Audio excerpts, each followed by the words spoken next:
Good evening students. Last day हमने question पढ़ा था sold goods to ABC limited, जिसमें ABC limited debit and sale account credit. ठीक है कि एबीसी लिमिटेड रिसीव कर रहा था गुड्स और हम उनको सेल कर रहे थे।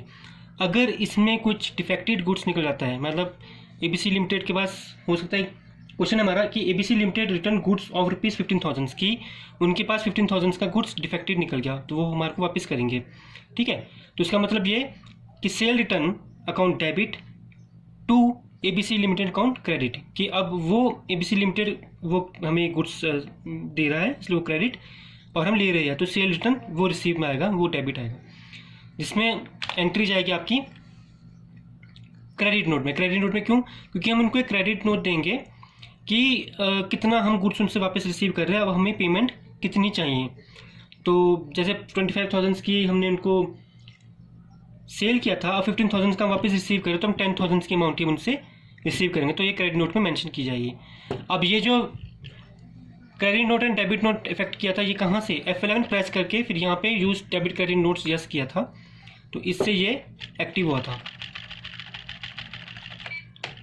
ओके स्टूडेंट्स, तो अब आप क्रेडिट नोट को आप क्लिक भी कर सकते हैं या Ctrl+F8 प्रेस कर सकते हैं और यहाँ पे फिर से वही आपको रेफरेंस नंबर देना है जो आपने सेल में दिया था। क्रेडिट में क्या होगा? एबीसी लिमिटेड क्रेडिट होगा क्योंकि ये हमें दे रहा है वो गुड्स 15,000 का और हम रिसीव कर रहे हैं, तो आप सेल रिटर्न भी लिख सकते हैं या रिटर्न इनवर्ड लिख सकते हैं। क्या लिख सकते हैं? या रिटर्न इनवर्ड, कि हम वापस रिसीव कर रहे हैं। सेल अकाउंट में ही आएगा ये भी। तो देखो हमने 15,000 का गुड्स उनसे वापस ले लिया, तो नरेशन आएगी being defected goods were received. Okay students, और जो नेक्स्ट क्वेश्चन बनेगा, नेक्स्ट क्वेश्चन था हमारा paid Ramesh and care of ₹17,500 full and final settlement through cheque. अब जैसे कि हमने परचेज किया था रमेश से 20,000 का, उसमें से 2,000 का डिफेक्टेड निकल चुका था। ये आपको मैं बैलेंस शीट दिखाता हूँ। देखो 18,000 का लाइबिलिटीज थी कि हमने 18,000 उनको कैश देना था, लेकिन क्वेश्चन के हिसाब से paid Ramesh and care of ₹17,500 कि जब हम उनको 17,500 कैश दे रहे हैं, जिसके मतलब पेमेंट की एंट्री जाएगी F5 की। ठीक है, कि पेमेंट की कैश दे रहे हैं क्रेडिट कितना? 17,500। रमेश ने कितना रिसीव करना था? अब रिसीव कौन करेगा? पहले आपको ये देखना है कि डेबिट मतलब रिसीव किसने करना था? रमेश ने कितना? 18,000 चाहिए थी ना लाइबिलिटीज हमारे ऊपर।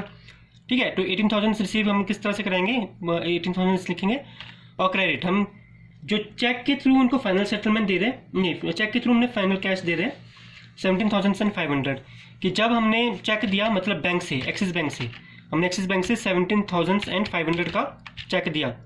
ठीक है, चेक की एंट्री कर दो पास। तो बाकी जो रह गया अमाउंट वो क्या है? वो जाएगा डिस्काउंट रिसीव्ड। क्या जाएगा वो?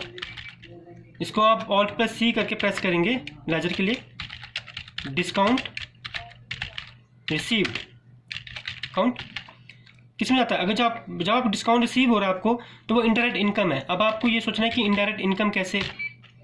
देखो आपको ये सोचना है कि आपने पेमेंट करनी थी 18,000 पर, आप पेमेंट कर रहे हैं उनको 17,500, तो आपको 500 का प्रॉफिट है ना। ठीक है, इनडायरेक्ट इनकम है ना ये, तो इनडायरेक्ट इनकम हमने लिख लिया। ये देखो हमने इनडायरेक्ट इनकम लिख लिया और नॉमिनल अकाउंट के रूल के हिसाब से in credit all income and gains, तो इसी वजह से ये डिस्काउंट रिसीव्ड आपको हुआ है 500 का, तो वो ऑल इनकम एंड गेन्स में आ गया। ठीक है, उसके हिसाब से क्रेडिट चला गया देखो 500, तो ये बैलेंस हो गया आपके यहाँ पे। और नरेशंस में आप लिखेंगे कि being paid amount to Ramesh in full settlement after deducting amount ₹500 as discount. उसके बाद आप बैलेंस शीट चेक करना। ये देखो यहाँ पे 7,500 इसलिए आ रहा है क्योंकि आपको इंटरेस्ट इनकम भी और आई है, लिख लिया। देखो यहाँ पे इंटरेस्ट इनकम 500, देखो नेट लॉस इसलिए बता रहा है क्योंकि 18,000 का परचेज आपने किया था और 10,000 की सेल हुई भी है, इसलिए 8,000 तो वैसे आपको बता रहा था ग्रॉस लॉस में, पर इनकम भी आई है 500 की, तो इसलिए नेट लॉस बता रहा है 7,500 की। Okay students.